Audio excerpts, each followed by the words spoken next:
So you did it. You click register for your first half marathon. First comes that jolt of excitement, and then, oh boy, here comes the panic, right? Suddenly you are thinking, how far am I even supposed to be running? What should I eat?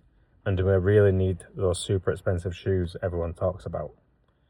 Don't worry, in the next few minutes we're going to take you from that what have I done feeling to the absolute triumph of crossing the finish line. I'll break down the training, nutrition and gear you actually need step by step. Let's turn that race day anxiety into your victory lap. First things first, you need a plan. The good news, you don't have to create one from scratch. Most beginner half marathon plans are about 12 to 20 weeks long, and that structure is there for a reason, to build your endurance slowly so you don't get hurt. Typically, your week will involve 3 or 4 running days, and they're not all the same. You'll have your easy runs at a comfortable, conversational pace. These build your fitness base. Then, once a week, you have the long run. This is the cornerstone of your training. Each week, you'll add a little more distance, building up to around 10 or 12 miles a couple of weeks before the race.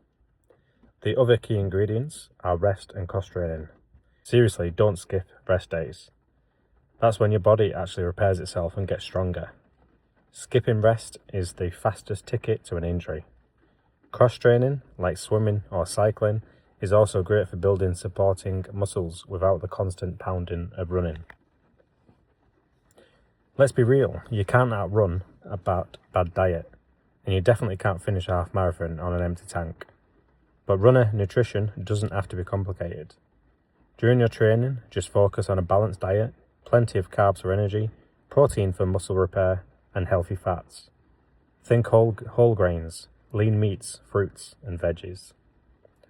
Now, for any run that goes over an hour, you need to practice fueling during the run. This is where energy gels or chews come in. The rule of thumb is to take one every 30 to 45 minutes to keep your energy from tanking. And hydrate. Drink plenty of water every single day, not just on the days you run. On race morning, eat a simple carb-heavy breakfast you've had before, like porridge or a bagel, about 2 to 3 hours before the gun goes off. This gives your body time to digest, and please remember the most important rule of all, nothing new on race day. What race did you sign up for? Drop it in the comments below, I'd love to cheer you on. Walking into a running store can feel overwhelming with all the high-tech gear, but you only need a few key things. Your number one investment, a good pair of running shoes. Go to a specialty running store and let them fit you properly. It's not about buying the priciest pair, it's about finding the shoe that's right for your feet and your stride. And please, train in them for weeks. Never ever wear new shoes on race day. For clothing, think function, not fashion. You want moisture wicking fabrics like polyester or merino wool? Cotton is your enemy. It gets soggy, heavy, and causes painful chafing. That goes for everything, your shirt, your shorts, and especially your socks. Good running socks are your best friend and your number one defense against blisters. A few other things you might want are an anti-chafe balm, a running belt for your phone and gels, and maybe a simple GPS watch to keep an eye on your pace. In the last 2 or 3 weeks before your race, you'll hit a phase called the taper. This is where you'll actually cut back your mileage a lot. It feels weird, I know, but you're not being lazy. This is when your body finally absorbs all that hard work, making sure you show up to the start line fresh, recovered, and powerful. Use your last big run about 2 or 3 weeks out as a full dress rehearsal. I mean everything. Wear the exact outfit and shoes you'll wear on race day. Eat the exact same breakfast. Practice your fueling with the same gels at the same times you want to plan to. This little test run eliminates so much guesswork and will make you feel way more confident when it counts. So you've made it. The training is in the bank. Now it's all about sticking to your plan.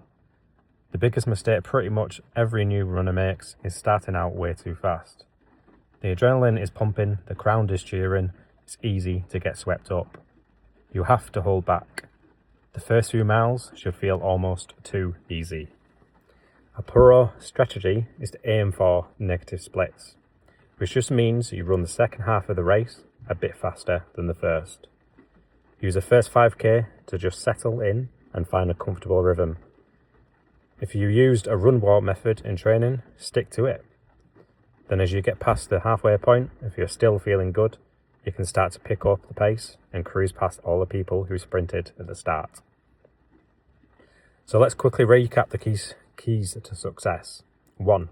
Find a training plan you trust and be consistent. 2. Fuel your body right and practice your nutrition strategy. 3. Get the essential gear, especially the right shoes, and break them in. And 4. On race day, trust all your hard work and run your own race. You signed up for this because you wanted to challenge yourself. You put in the work and you are so ready for this. That feeling when you cross the finish line is something you will never, ever forget. You've got this. If this guide was helpful, hit that subscribe button for training tips and be sure to check out our video on post-race recovery next. Now cruise that half marathon.